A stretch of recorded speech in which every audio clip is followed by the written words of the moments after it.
నమస్కారం గంపా నాగేశ్వర్ గారు. నమస్తే నారాజు గారు. భారతదేశంలో రియల్ ఎస్టేట్ ప్రాపర్టీస్ కనుక మనం మాట్లాడుకోవాలి అని అనుకుంటే ఎన్ని టైప్స్లో ఉంటాయండి అవి.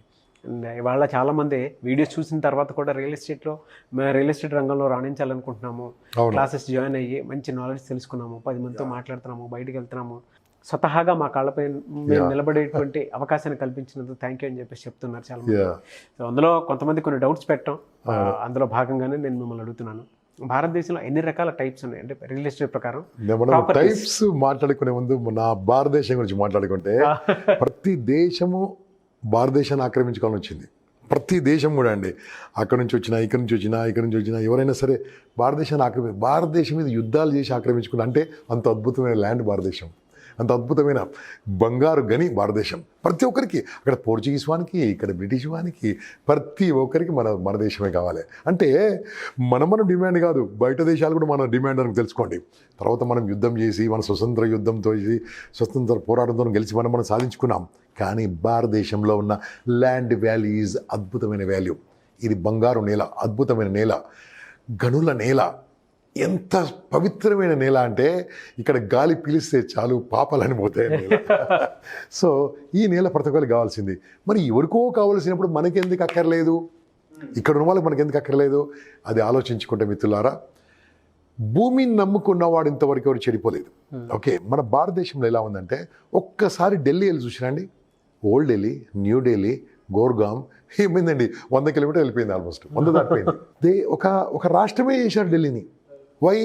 బికాస్ అంత పాపులేషన్ పెరిగిపోయింది, ఇక్కడికి కూడా వెళ్ళిపోయింది. బాంబే ఒకసారి చూడండి, బిజినెస్ సిటీ, ఎంత కమర్షియల్ సిటీ, ఎక్కడ వెళ్ళిపోయింది. లక్కీగా బ్యాడ్ లక్కీగా ఏంటంటే అక్కడ సముద్రం ఉండి ఇక్కడ కొండలు ఉండడం వల్ల ఇలా వెళ్ళిపోయింది. అక్కడ చూడండి ఎంత పాపులేషన్ ఉంటుంది, ఎన్ని కోట్ల మంది ఉంటారు. అక్కడ ఉండగలరా? ఇంకా పూనా వరకు వచ్చేసారు. ఓకే, ఇక మనం చెన్నై చూసుకుందామండి, ఎంత ఫాస్ట్ డెవలప్మెంట్ అయింది చెన్నై. ఒకప్పుడు మనం అందరం కూడా చెన్నై వాసులు అనే వాళ్ళం, మద్రాసి ఐకాన వాళ్ళు. ఓకే, మన తెలుగు వాళ్ళం కూడా. సో చెన్నై ఎంతవరకు ఆల్మోస్ట్ సులూరుపేట వరకు వచ్చేసింది, ఆంధ్రప్రదేశ్ బార్డర్ వరకు వచ్చేసింది. ఏమైంది, మనం ఒకసారి కల్కట్టా చూసుకుందాం. I'm talking about 4 cities. Calcutta ఎంత పెద్ద సిటీ అండి. ఎందుకు ఇలా జరుగుతుందంటే ఊర్లో నుంచి అందరు కూడా సిటీకి వెళ్తున్నారు, గ్రామాల నుంచి నగరాలకు వెళ్తున్నారు. గ్రామాల నుంచి నగరాలకు వెళ్ళినప్పుడు నగరాల్లో వాల్యూ పెరుగుతుంది. అదే రకంగా గ్రామాలు పెరుగుతున్నాయి, డిస్ట్రిక్ట్ హెడ్ క్వార్టర్ కూడా పెరుగుతున్నాయి.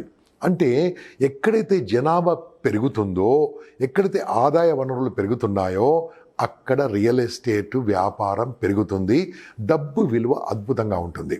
కాబట్టి నేనేమంటే భారతదేశంలో మీరు ఎక్కడ పెట్టినా ఏం కాదండి, కానీ ఎక్కడ పెట్టాలో ఆలోచించుకోండి. కొద్దిగా ఫాస్ట్ గ్రోయింగ్ ఉంటుందండి, కొద్దిగా స్లో గ్రోయింగ్ ఉంటుందండి. కొన్ని ఏమో అగ్రికల్చర్ ఒపీనియన్లు తీసుకోవాలి, కొన్ని కమర్షియల్ యాంగిల్ తీసుకోవాలి. కానీ ఎక్కడ పెట్టినా డబ్బు పెరుగుతుందండి, దీని యొక్క విలువ పెరుగుతుంది. దానికోసము నేను విజయనగరం సంగతి చెప్తానండి. విజయనగరము మీకు చాలామంది తెలుసు అనుకుంటాను. అక్కడ ఏముండనండి, విజయనగరం ఒక జిల్లా హెడ్ క్వార్టర్. ఓకే, ఇప్పుడు అక్కడ 2-3 జిల్లాలు అయిపోయినాయి. అక్కడ పార్తీపురము, ఇక్కడ అన్ని జిల్లాలు పోయినాయి. అక్కడ చూడండి, ఇప్పుడు ఎప్పుడైతే ఎయిర్పోర్ట్ వస్తుందని తెలవగానే విజయనగరం ల్యాండ్స్ పెరిగిపోయాయి. అక్కడ శ్రీకాకుళం పెరిగిపోయాయి. మనం వెనుకబడ్డ జిల్లాలంటే ఇక్కడ ఆదిలాబాదు, అప్పుడు ఉమ్మడి ఆంధ్రప్రదేశ్లో, అక్కడ శ్రీకాకుళం అనేవాళ్ళం. 2 ప్లేస్లు కూడా పెరిగిపోయాయి. కారణం ఏంటండి, అక్కడ కొత్తగా వస్తున్నాయి, ఇప్పుడు ఫ్యాక్టరీలు వస్తున్నాయి, యూనివర్సిటీస్ వచ్చింది, ఎయిర్పోర్ట్ వస్తుంది, ఇవన్నీ. మనం ఏం చేయాలంటే ఎక్కడన్నా ల్యాండ్ ఎక్కడ కొనాలంటే అక్కడ ఏం రాబోతున్నాయో తెలుసుకోవాలి. అన్ని లక్కుతో ఆధారపడి ఉండవు. కొన్ని మనం రీసెర్చ్ చేయాలి.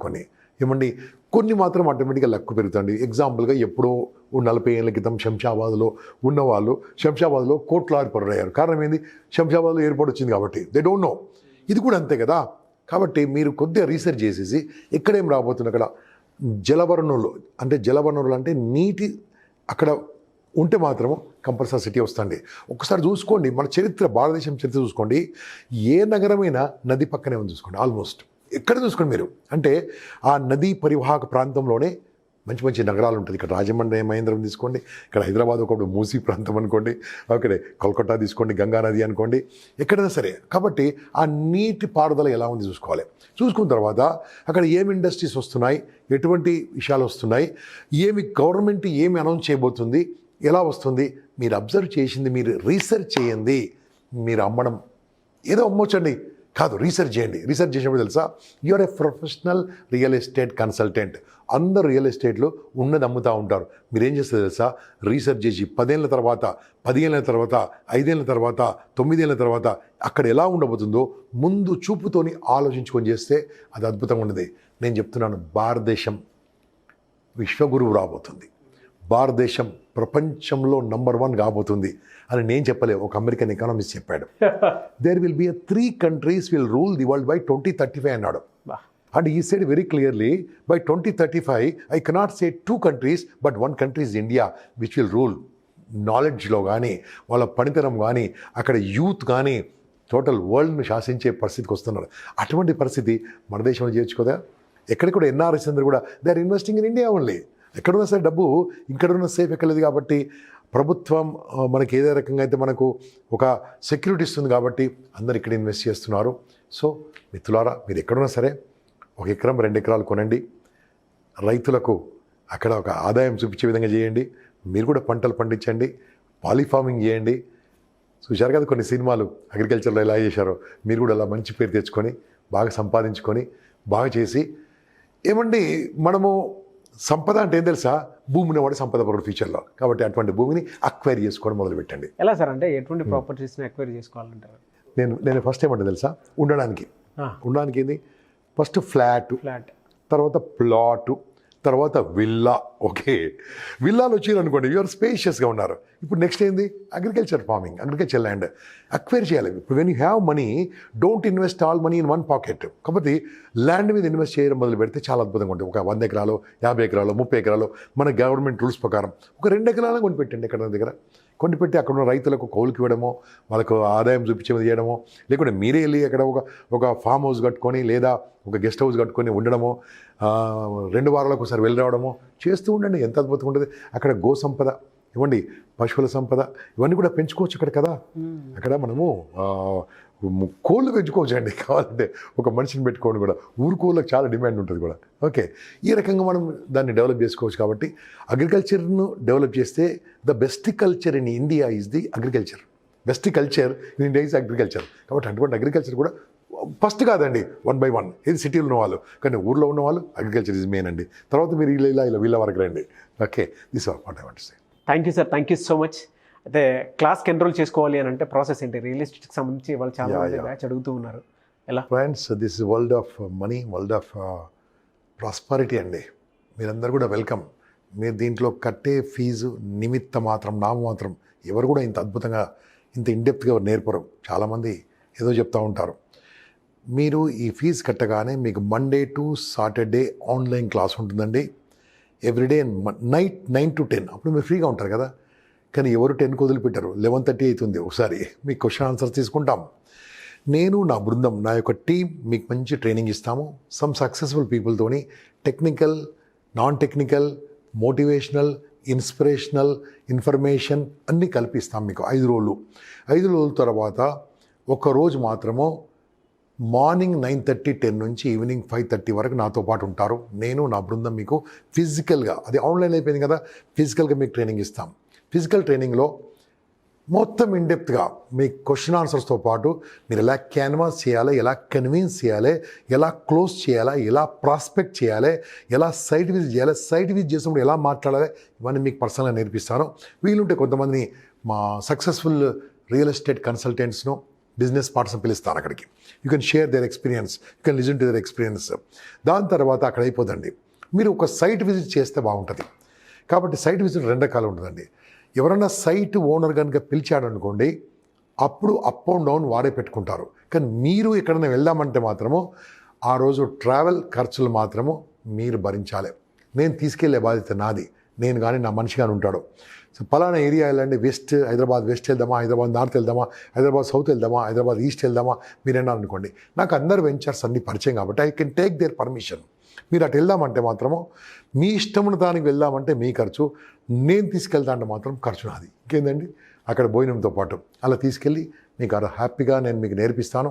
దాని తర్వాత 6 months మెంటరింగ్ ఉంటుందండి 6 months వరకు. ఒక వాట్సాప్ గ్రూప్ తయారు చేసి దాంట్లో మిమ్మల్ని యాడ్ చేసి రెగ్యులర్గా టచ్లో ఉంటాం, రెగ్యులర్గా మాట్లాడుకుంటూ ఉంటాం. దాంట్లో మీరు డౌట్స్ పెట్టు, నేను నా టీం అందరం ఉంటాం. You can ask questions, will clarify all your questions. తెలియకుంటే మా గురువులను అడిగి మీకు చెప్తాం. దాని తర్వాత ఎక్కడైతే ఫ్రీ మీటింగ్స్ ఉంటాయో ఇన్ఫర్మేషన్ ఇస్తాం, ఎక్కడైతే చార్జ్ మీటింగ్స్ ఉంటాయో ఎక్కడైనా వేరే వాళ్ళు అది కూడా పంపిస్తాం. ఫర్ ఎగ్జాంపుల్ ఈ వంటలు NLP దాన్ని పెడతాం, నిమిత్త మాత్రం ఫీజు. పబ్లిక్ స్పీకింగ్ నేర్చుకుంటారు, అది కూడా నేను పెడతాం. టోటల్ పర్సనల్ డెవలప్మెంట్ బ్రహ్మాండంగా ఉంటుంది కోర్స్, అది కూడా దాంట్లో పెడతాం. అవన్నీ మీరు ఫీజు కట్టి నేర్చుకోవచ్చు అండి. ఫీజు ఉన్నాయి, ఫీజులు అన్నీ పెడతా ఉంటాం. నేను మీతో పాటు రెగ్యులర్గా ఉంటాను.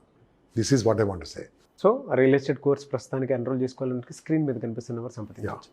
Thank you sir, thank you so much Gampa Nageshwar. ఇలా కాల్ నౌ, బుక్ సీట్. చూసారు కదండి ఈ వీడియోపై మీ అభిప్రాయాన్ని కామెంట్ బాక్స్లో పోస్ట్ చేయండి. మీరు కనుక రియల్ ఎస్టేట్ క్లాస్లోకి అటెండ్ అవ్వాలి అనుకున్నటువంటి వాళ్ళు స్క్రీన్ మీద మీకు కాంటాక్ట్ నెంబర్ కనిపిస్తుంది, దానికి మీరు కాల్ చేయొచ్చు వెంటనే. లేదు అనుకుంటే వాట్సాప్ చేయొచ్చు, లేదు అనుకుంటే మెసేజ్ పెట్టచ్చు. ఆ విధంగానే సరే ఎన్రోల్ చేసుకోవచ్చు. అండ్ రియల్ ఎస్టేట్కి సంబంధించి అన్ఎంప్లాయిడ్ యూత్ బయట చాలామంది ఉన్నారు.